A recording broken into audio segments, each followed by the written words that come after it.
네, 안녕하세요. 반갑습니다. 네, 반갑습니다. 네, 함께 고백합니다. 나는 전능하신 하나님, 천지의 창조주를 믿습니다. 나는 그 유일하신 아들, 우리 주 예수 그리스도를 믿습니다. 그는 성령으로 잉태되어 동정녀 마리아에게서 나시고 본디오 빌라도에게 고난을 받아 십자가에 못 박혀 죽으시고 장사된 지 사흘 만에 죽은 자 가운데서 다시 살아나셨으며 하늘에 오르시어 전능하신 아버지 하나님 우편에 앉아 계시다가 거기로부터 살아있는 자와 죽은 자를 심판하러 오십니다. 나는 성령을 믿으며 거룩한 공교회와 성도의 구제와 죄를 용서받는 것과 몸의 부활과 영생을 믿습니다. 아멘, 아멘. 함께 찬양합니다.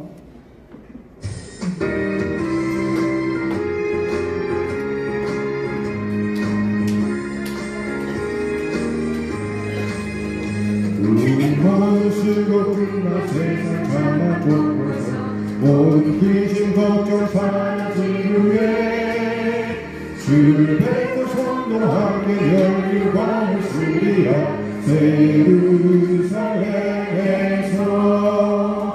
성도들이 함께 올리기 번호하리라. 새 예루살렘 호산나를 높이 불러 왕이 맞으리. 새 예루살렘에서 하나님 외로워도 주님 나를 붙들리. 시험 환난 근심 걱정 없으며 주를 믿고 따라가면 그의 뜻을 알리라. 새 예루살렘에서 성도들이 함께 올 때 기뻐 노래하리라. 새 예루살렘 호산나를 높이 불러 왕의 왕을 맞으리. 새 예루살렘에서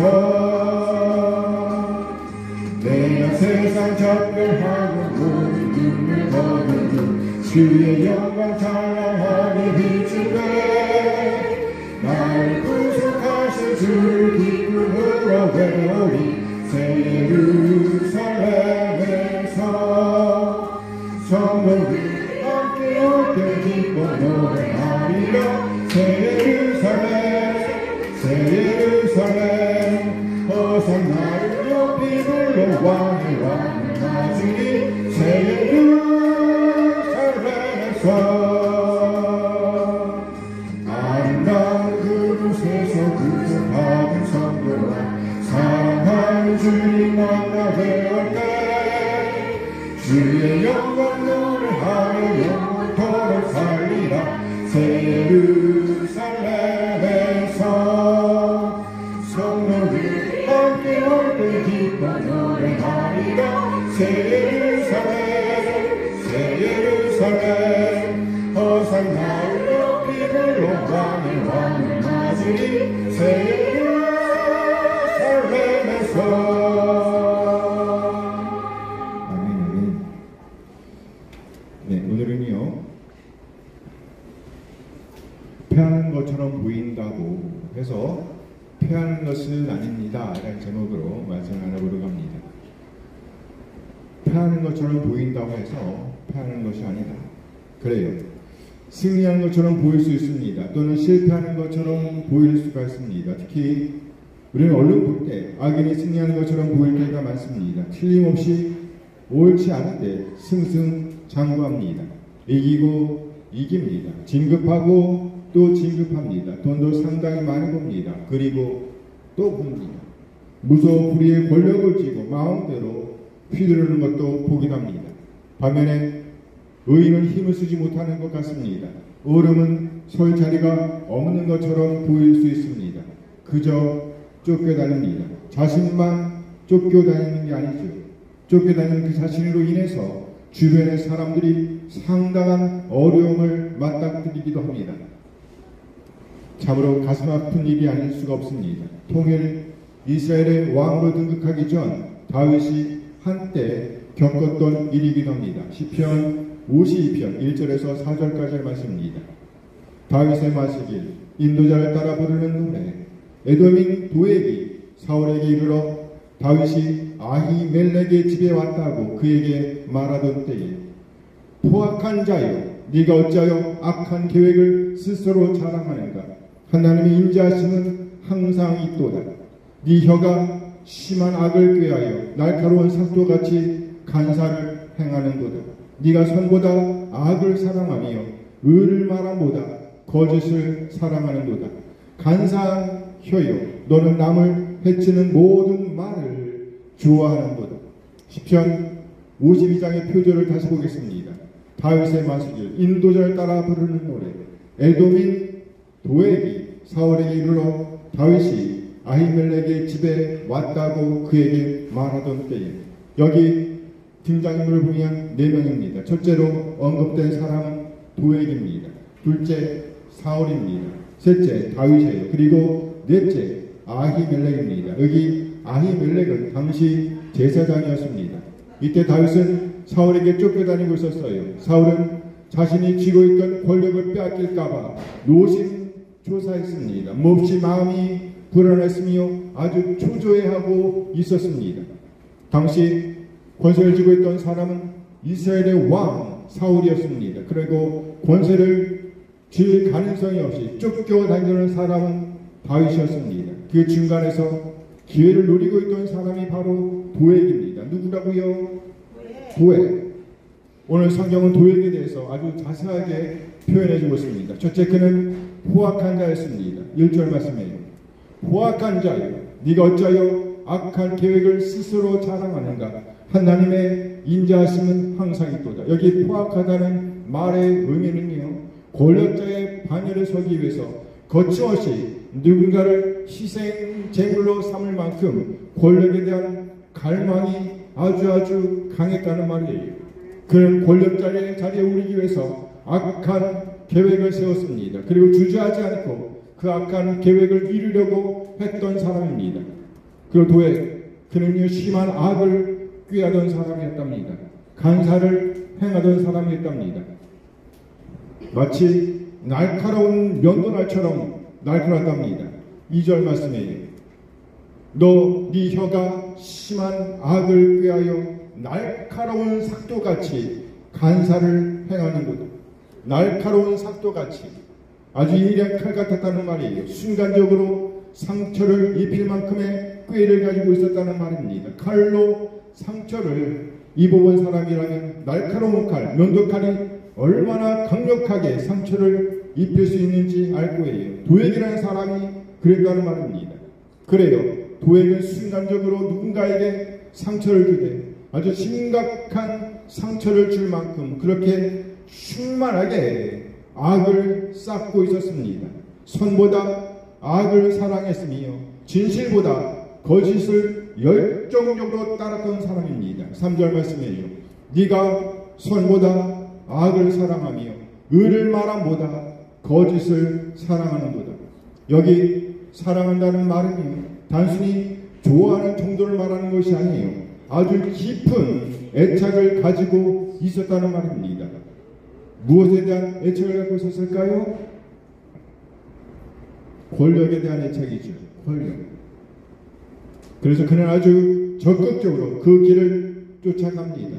이 당시 아히멜렉과 그의 동료들이 희생 제물이 되었습니다. 다시 오늘 본문의 표절을 보도록 하겠습니다. 다윗의 마시길 인도자를 따라 부르는 노래. 에돔인 도액이 사울에게 이르러 다윗이 아히멜렉의 집에 왔다고 그에게 말하던 때에, 이 사건이 일어난 때는 다윗이 사울을 피해서 제사장 아히멜렉의 집에 갔을 때입니다. 다윗은 도망자로서 그곳에 도착하였습니다.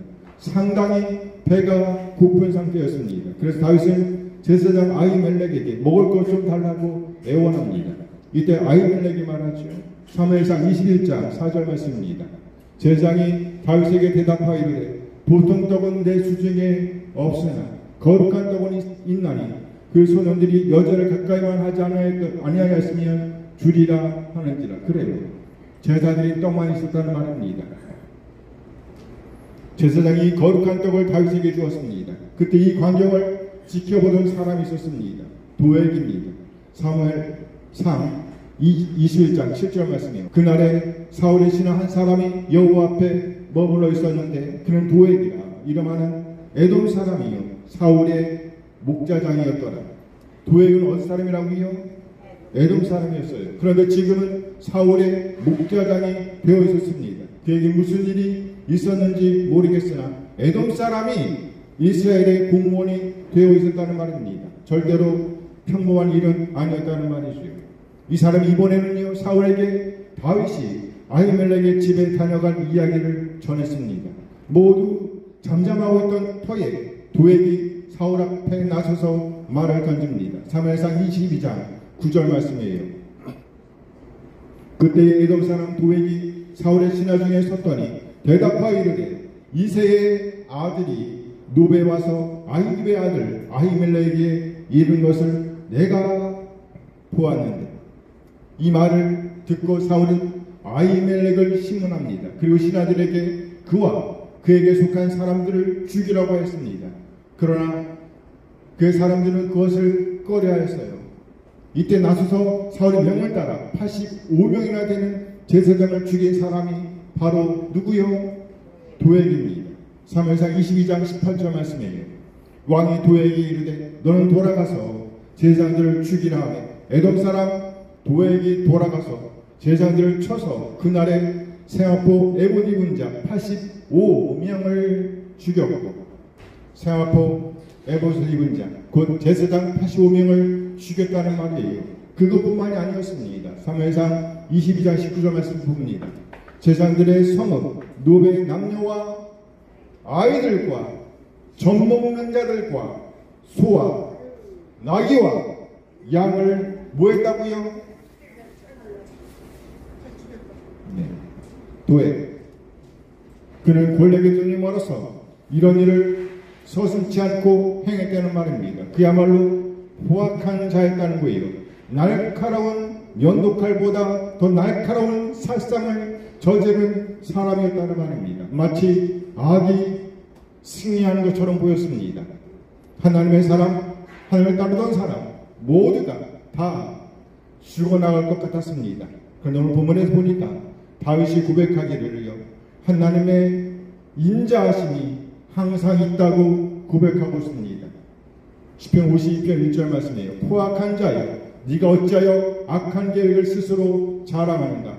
하나님의 인자하심은 항상 있도다. 그래요. 하나님의 인자하심이 항상 있답니다. 이는 하나님께서 언약에 기초하여 이스라엘을 지키시고 보호하시고 그럼 마침내 영원까지 인도하신다는 말씀입니다. 그래요. 이스라엘이 진정으로 하나님의 말씀에 순종하고 그 뜻을 살아내고 있다면 하나님께서 일하실 것이라는 표현인 겁니다. 그러니까 지금은 도액이 이겨서 권력자의 자리에 이르는 것처럼 보이지만 절대로 그렇게 될 수는 없다는 말이에요. 왜요? 하나님의 언약적 사랑은 결단코 존재하지 않을 때가 없기 때문입니다. 그러니 하나님을 예배하고 하나님과 관계하고 있는 우리는요 비록 지는 것 같고 부패하는 것 같고 점점 더 나약해지는 것 같을지라도 반드시 다시 일어서게 될 것이라는 말입니다. 굳건하게 서서 우뚝 서서 하나님의 나라에 이르게 될 것이라는 말이에요. 아멘 아멘. 그러니 우리 모두 하나님의 헤세드 사랑을 믿고 흔들리지도 말고 하나님의 말씀, 하나님의 언약에 충실한 오늘을 살아내게 되기를 소원합니다. 아멘 아멘.